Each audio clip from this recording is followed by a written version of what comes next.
जब इमाम जो है वो खुतबा ख़त्म कर रहा हो तो लोग मस्जिद में आ रहे होते हैं और फिर बहुत जल्दी निकलने की होती है।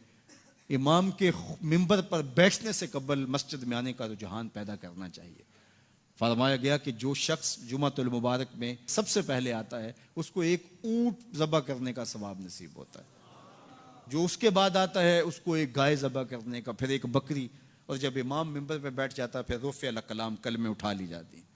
फिर उसके बाद आम जो सवाब है वही मुरतब होता है, वो जो ख़ास सवाब है अव्वलियत का वो फिर उठा लिया जाता है।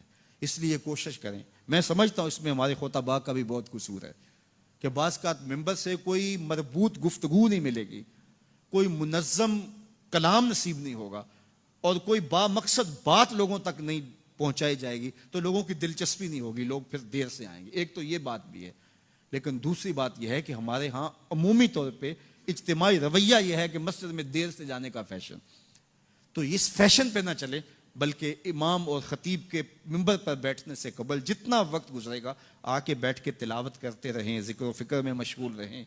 जितनी देर आपको इंतज़ार करना पड़े ये आपके लिए खैर व बरकत का ज़रिया है।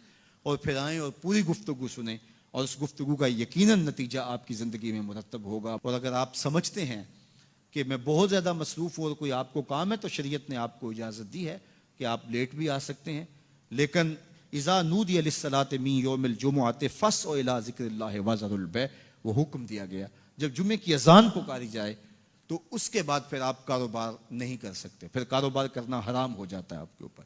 वज़रुल बै, फिर खरीदो फरोख्त छोड़ दो, फिर तुम चल पड़ो अल्लाह के जिक्र की तरफ, फिर तुम्हारे ऊपर लाजिम है कि तुम जिक्र की तरफ चल पड़ो।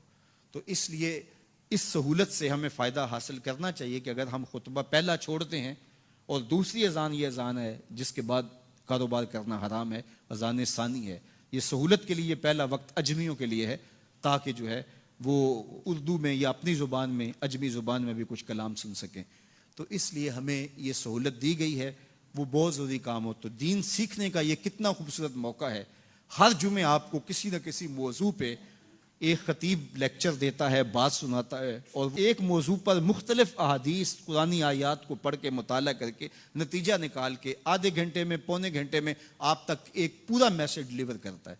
तो इसलिए उसको भरपूर हासिल करने के लिए और अपनी नस्लों को दीन से जोड़ने के लिए ये इस्लाम आज भी बहुत सारे मुशक्क़तें और बहुत सारी साजिशों के बावजूद ये कायम है, इसलिए कि इसने खूबसूरत हमें नज़म दिया है। महल्ले की सतह पे 5 गाना नमाज है, इलाके की सतह पे जुमा है, सालाना शहर की सतह पर 2 ईद के इज्तिमा हैं और आलमी सतह पे हज का इज्तिमा है। तो ये एक नज़म है जो हमें दिया गया और ये हमें जोड़े रखता है और ये हमारी वहदत की अलामत है। अल्लाह ताला हमें 5 गाना नमाज की तौफीक अता फरमाए और एहतमाम के साथ नमाज जुमा की तौफीक अता। एक हदीस में आता है जिसने 3 जुमे बगैर किसी उज़र के तरक कर दिए उसके दिल पर निफाक की मोहर लगा दी जाती है। अल्लाह हमें महफूज फरमाए। व आखिर